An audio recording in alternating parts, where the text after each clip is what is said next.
Great.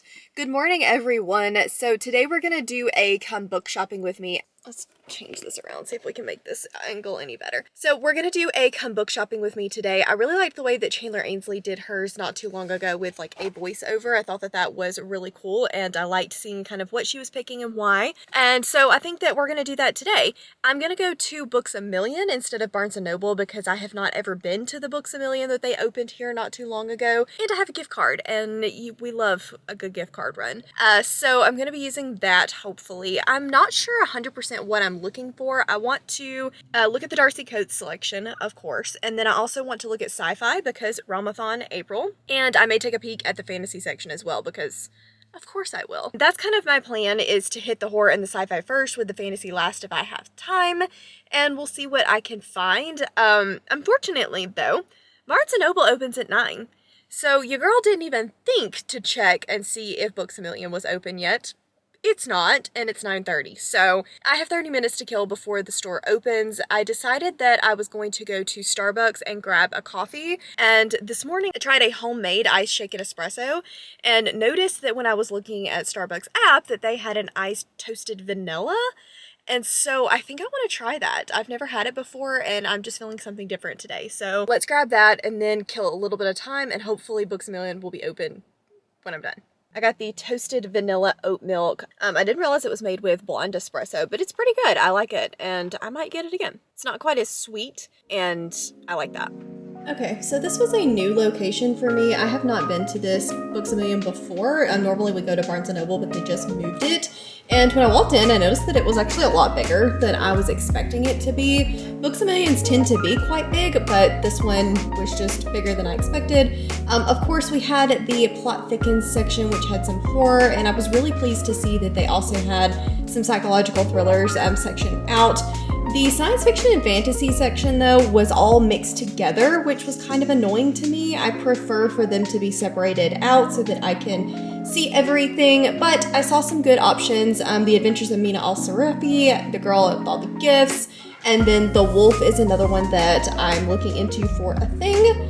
But yeah, I was just really hoping that they would section everything out so it was a lot easier to see, because I went in looking for a lot more sci-fi than I did fantasy today, but that's okay. I mean, I was still able to find some good stuff.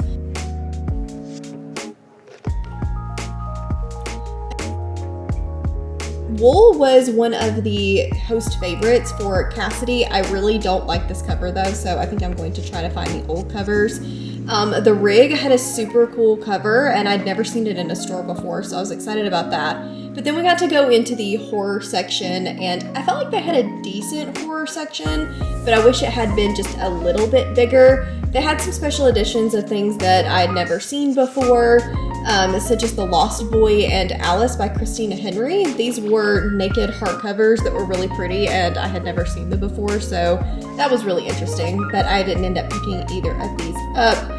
They also had a history of fear, but this said it was more of a literary horror, so I decided to pass on this one. And then we had all of the supernatural, like, TV to book adaptation things, which I just thought was kind of cool. Moving on to the bargain price books. Books A Million always has a lot better bargain price books than Barnes & Noble does, and I just love that about their store. They had some really good options here, some things that I was surprised to see. There was a Michael Crichton. If that'd been Jurassic Park, I would have grabbed it. They had Good Girls Lie by J.T. Ellison. It was like $5, which is incredible. Samantha Downing, which I was really surprised by because I feel like she's super popular, and you don't see a lot of popular authors in bargain priced. Then they had the Ravencaller and Voidbreaker, which are books 2 and 3 of one of the David Digglish series that I own first book, and I just can't believe that those were like $5 and $6. Leviathan Falls, which is a brand new book. The only reason I didn't get this is because it was a hardcover, and the rest of mine are in paperback. Mirrorland, I've heard talked about before, but I just don't know a whole lot about it, so I decided to pass on that one. And then The Name of All Things. I actually bought my copy of The Name of All Things at the bargain priced spot, but I already own it, so I didn't need to get that one. And then I saw the third Powder Mage book. This is the Backlist Book Club pick. that series is, so it was really cool to see that in the bargain price section. If you guys are joining us, might want to pick that up. And then a couple of Joe Nesbo, but I decided to pass on those as well.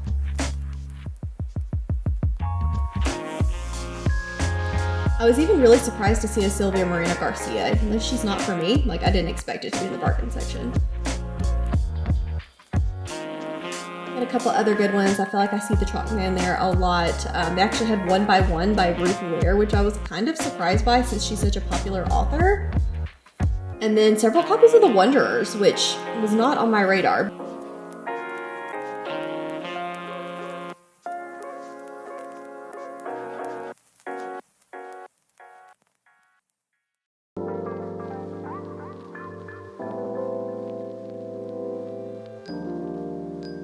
Couple of young adult. I didn't really spend a lot of time in the young adult section, but they did have a pretty good selection. Then, of course, I had to look at the Squishmallows. They had Squishmallows, and, you know, I love a good Squishmallow. Didn't decide to pick any of these up, but I thought that the, like, cow and elephant, as well as the koala, were just so cute.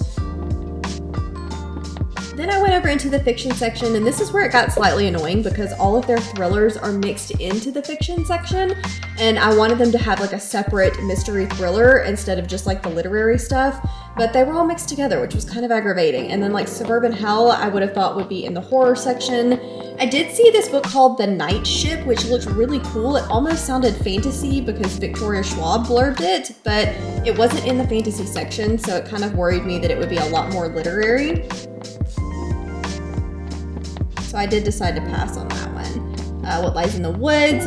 Eventually I do want to get to that. And then Sign Here is another one that's really been on my radar, but I have an e-copy of, so didn't need the physical. So then it became time for me to narrow my stack. There was a lot that I was interested in and had picked up, but I went through my phone to see some reviews and just make sure that things, you know, weren't getting like completely panned so that I wouldn't want to spend full price on them. But I found a couple of good ones that I was interested in.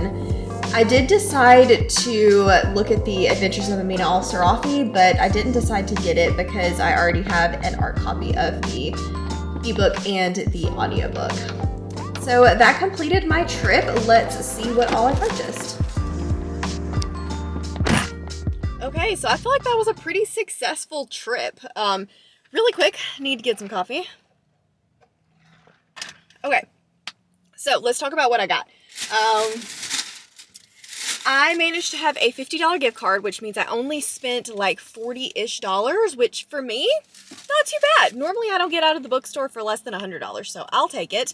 The first one that I got was Voices in the Snow. This is one that Cassidy read a while back and really enjoyed, but it's been not snowy, and so I haven't picked it up.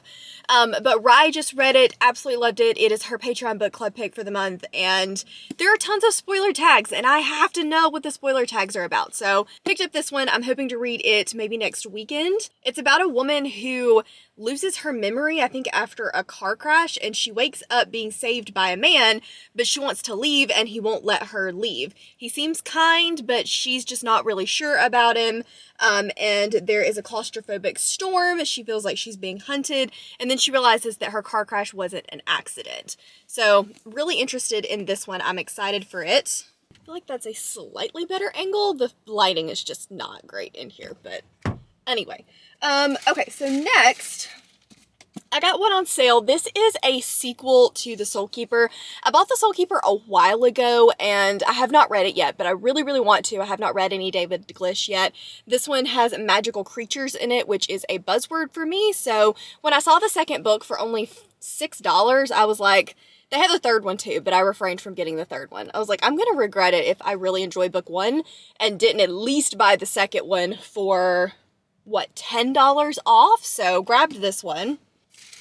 And then I picked up, of course, a Cotron Award, The Girl from Raw Blood. This is one of her earlier ones, so I'm a little apprehensive about it because I know a lot of people did not love Little Eve, which is an earlier one from her, but for the most part, I've enjoyed all the Cotron Award that I've read. Last House on Needless Street was a 5-star, but Sundial was only like a 3-star. It's still, I'm enjoying her stuff. This one is about a curse and generations of loss, and there's a girl that is supposed to bring the end to the curse. It sounds really good. I think this is one of her early ones.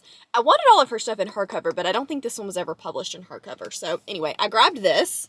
Then I got The Wolf by Leo Carew. This one I bought for a thing. I'm not going to tell you what the thing is because you'll see it later, but Claire reminded me about this book because I was struggling.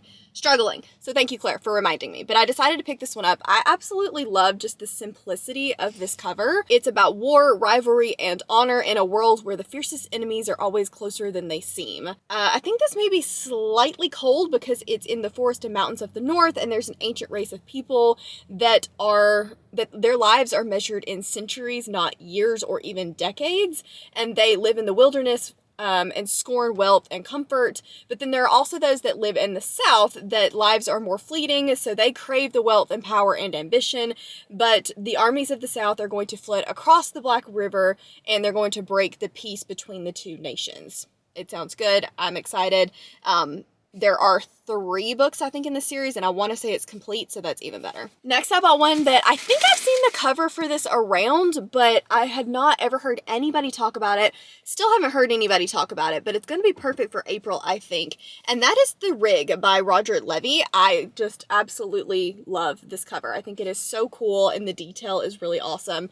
And I checked to see if it was one of those that got, like, panned on Amazon or something like that. I don't really pay attention to Amazon ratings, but if it's like a 2-star, I'm not going to pay full price for it.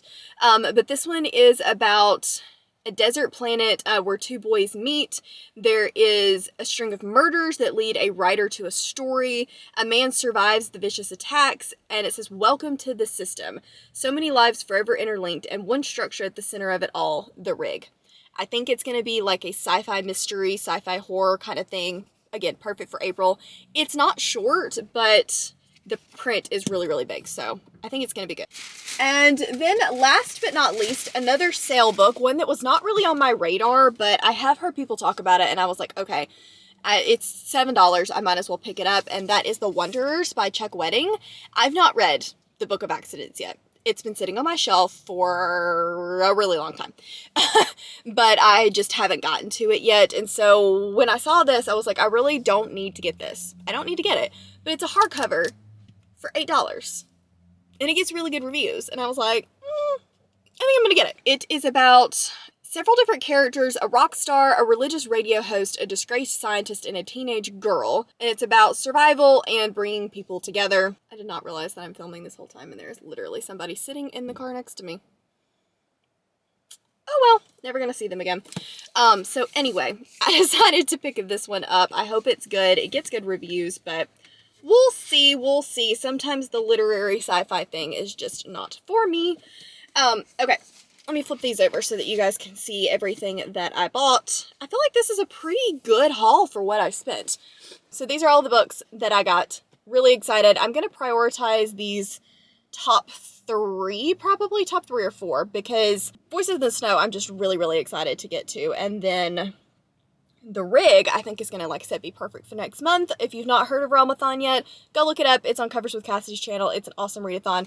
Team Ilma, Team Llama, Team Sci-Fi, whatever you want to call us, that's the team to be on. Anyway, so that's everything. Thank you guys for hanging out with me today and coming book shopping with me. It was always a good time. Apparently, I was in the mood to buy books today. I almost bought the new S.A. Chakraborty, but I already have an arc of the ebook and the audiobook, and I was like, okay, you don't need to buy the hardcover until you know that you like it, especially at full price. So I decided to wait on that one. But there were so many other books that I could have picked up, and they had some really cool editions in there. Anyway, I'll definitely be going back to that location. I think that it was a really good one. And yeah, successful shopping trip. So thank you guys so much for watching. Let me know down in the comments if you think I should pick something up next time, or if you've read any of these and think that I should prioritize one over the other. If you just want to let me know that you were here, leave me a book emoji. I feel like that's appropriate.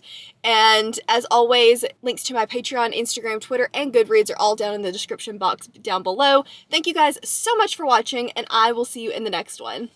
Bye.